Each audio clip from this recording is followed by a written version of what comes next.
போய்விட்டது, எனக்கு மகன் வேண்டுது என்று அளந்தாராம் எங்கள் அப்பா. அப்ப வசிஷ்டர் சொன்னாராம், குருநாதர் வசிஷ்ட மகாமுனிவராகப்பட்டவர், உனக்கு குழந்தை பாக்கியம் உண்டு, ஆண் குழந்தையே பிறக்கும் அப்படின்னு வசிஷ்டர் சொன்னாராம். எப்படி பிறக்கும் சாமி என்று கேட்கிற போது, நீ யாகத்தை செய், யாகத்தை செய்ததை ஆனா உனக்கு குழந்தை பாக்கியம் கிடைக்கும்.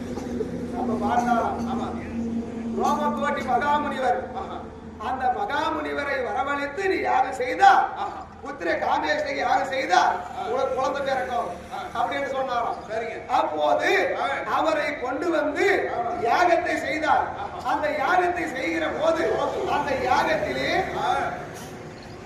அமிர்தத்தை கொண்டு வந்து ஒரு பூதம் கொடுத்து விட்டு மறுபடியும் மறைந்து விட்டதாம். அப்போது அந்த அமிர்தத்தை கொண்டு